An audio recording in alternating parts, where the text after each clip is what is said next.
Polynomial का trick number third देखते हैं क्या है? चलिए समझने की कोशिश करते हैं।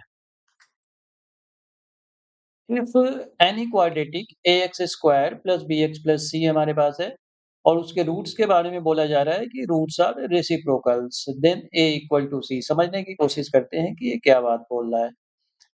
हमारे पास कोई ax square plus bx plus c है, उसके रूट्स हैं रेसिप्रोकल। रेसिप्रोकल का मतलब यदि एक रूट अल्फा है तो दूसरा 1 बाई अल्फा है। यदि एक रूट अल्फा और दूसरा 1 बाई अल्फा हो जाता है, तो उस सिचुएशन में क्या होता है, जो भी क्वाड्रेटिक है उसका एक्स स्क्वायर का जो कोएफिशिएंट है a और जो कांस्टेंट टर्म है c, वो दोनों क्या हो जाते हैं, इक्वल हो जाते हैं। तो इसी के बेस पे 2 क्वेश्चन लाया हूँ, दोनों सवालों को हम सॉल्व करके देखते हैं कैसे सेकंडों में आंसर आता है इसका। तो चलिए क्वेश्चन देखते हैं।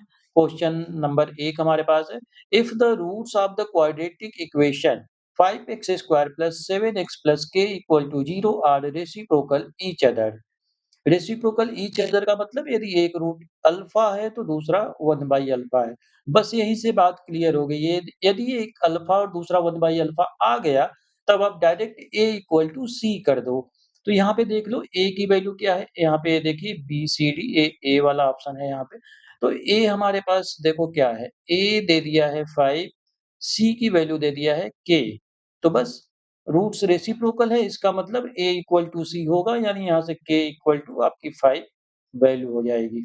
तो हमारा ऑप्शन नंबर 1 ए सही हो जाएगा। चलिए क्वेश्चन नंबर 2 को देखते हैं। यहाँ पे भी ए मिसिंग हो गया है, कोई बात नहीं, चलिए आइए मैंने लिख दिया उसको। क्वेश्चन देखते हैं, क्वेश्चन हमारे पास क्या है? If 1 zero of the polynomial, zero और रूट दोनों एक ही चीज़ होती हैं, ठीक है? क्लास 10th में आप हो, तो अभी जीरो और रूट को एक ही चीज़ समझो। डिटेल में इसके बारे में आगे की क्लासेस में बताया जाता है।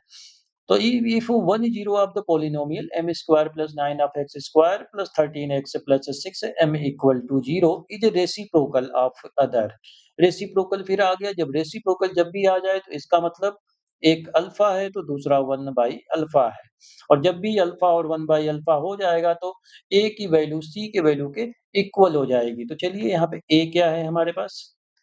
m स्क्वायर प्लस 9, c है हमारे पास 6m। अब रेसिप्रोकल है तो a और c इक्वल होगा, तो चलिए इक्वल कर देते हैं। m स्क्वायर प्लस 9 इक्वल हो जाएगा किसके? 6m के। 6m को हम ला देते हैं दूसरे साइड, तो m स्क्वायर माइनस 6m हो जाएगा प्लस 9 इक्वल टू 0। इसको ध्यान से देखो तो ये m माइनस 3 का m माइनस 3 होल स्क्वायर हो जाएगा इक्वल टू 0। यहाँ से स्क्वायर खत्म कर दो तो m माइनस 3 आपका हो जाएगा 0 के इक्वल और m आ गया 3 के इक्वल, यानी m की वैल्यू हमारे पास फाइंड हो गई कितनी? 3। और 3 ऑप्शन कहाँ पे है? Option number A. तो इस तरीके से देखिए, इस ट्रिक के माध्यम से, इस ट्रिक से आपने सेकंडों में कैसे इस क्वेश्चन को सॉल्व कर दिया। नहीं तो आप अल्फा प्लस बीटा करते, अल्फा इंटू बीटा करते, दुनिया भर का ये सब काम करते, उसके बाद इसको सॉल्व करते, तो आपका लग जाता 2 से 3 मिनट। यहाँ पे 2 से 3 सेकंड में इस क्वेश्चन आपने सॉल्व कर दिया। तो आज का वीडियो बस इतना ही। ट्रिक नंबर 3 है, इस पे आर.एस. अग्रवाल, आर.डी. शर्मा से आप सवालों को ढूँढिए इस टाइप के और उस क्वेश्चन को करने की कोशिश करिए। Thank you.